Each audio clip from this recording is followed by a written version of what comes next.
សូមឲ្យស្នេហ៍យើងទាំងពីរថិតថេរតទៅតួវាសនាចាស់ឲ្យបើផ្លូវសំលោកតម្រូវជួយឲ្យដល់ត្រើយអូននឹងបងព្រោះវារំរដាអើកាន់ឯងនេះដែរកាន់ឯងនេះដែរទៅនោះណែយើងរត់ទៅដល់ត្រើយនេះហើយឋានសួគ៌សុភមង្គលថាប់ឡើយបាំងមួយខែទៀនដល់រដូវភ្ជុំខ្ញុំពេញក្រមុំម៉ែបងខំឲ្យមានដីការខែអាសាឍញាតមិនតែញាតចែជើចូលស្ដីការខែអាសាឍញាតមិនតែញាតចែជើចូលស្ដីខ្ញុំអស់ហើយខ្ញុំបីមិនដឹងដល់ថ្ងៃនោះយ៉ាងណាដល់ថ្ងៃនោះយ៉ាងណាដល់ថ្ងៃនោះយ៉ាងណាគេអបានប្តីឯខ្ញុំភ័យដល់យំខ្លួនពេញក្រមុំទេទេបុត្រស្នេហ៍គួរតែអាណិតមេត្តាដល់ចិននៅទេបាយចេញសូមឲ្យប្រស្នេហ៍មកសៀមរាបវិញចិនដាអូនសែនតមនិញយាយឲ្យអ្នកណាធ្វើបានប្រថ្លៃ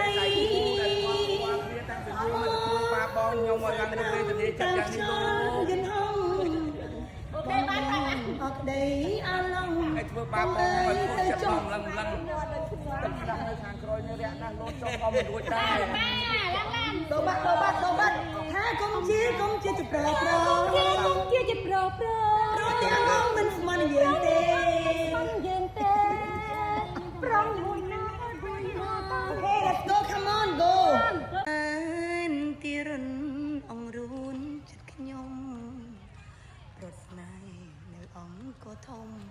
សែនទុងរំដំញោមញីអរាអោខែសៀមរាបៀបចូលវិញ្ញាណស្នេហានៅក្បែរប្រាំងប្រាថ្ងៃដែលបានជួបវមិត្តអូនលោកកានៅមុខប្រាសាទ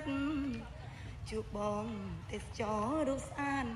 ប្រាស្រ័យឃើញម្លេះទេមានមេអូនបាំងតាំងយូរសូមកុំកាន់គោឬមួយបងចង់បាំងដែរបានបាំងជាមួយបងជួយកាន់តាំងទូប្រុសយកតាំងយូកាន់តាំងស្នេហ៍អូនអាណិតដែរតែខ្លាចម៉ែដើរកាន់ដៃគ្នាមកទៅទឹកចាដើរកាន់ដៃគ្នាមកតាំងយូអូនបាំងទុកក្រាន់ការពារសំភងអូនស្អាតទាំងអង្គស្រីស្រង់បងសុំម្ដាយថ្លៃម្ដាយអូនកាចណាំងគាត់ចាំងកាន់ប្រុសបើមកគ្នាផងញ៉ាឥឡូវឡើងគ្នាហ្មងម៉ាក់ស្រឡាញ់គ្នាហ្មងអូខេចាធ្វើប៉ាដាក់តាំងយូនៅលើស្មាមកហើយផ្ដេកមើលទៅទេភាពប្រាសាទបាយ័នដ៏ស្រស់ស្អាតសម្រាប់ស្រីខ្មែរនេះខែបំជុំដោយផ្កាក្រពុំរំថែលំអងបើសិនកន្លងកាញ់មក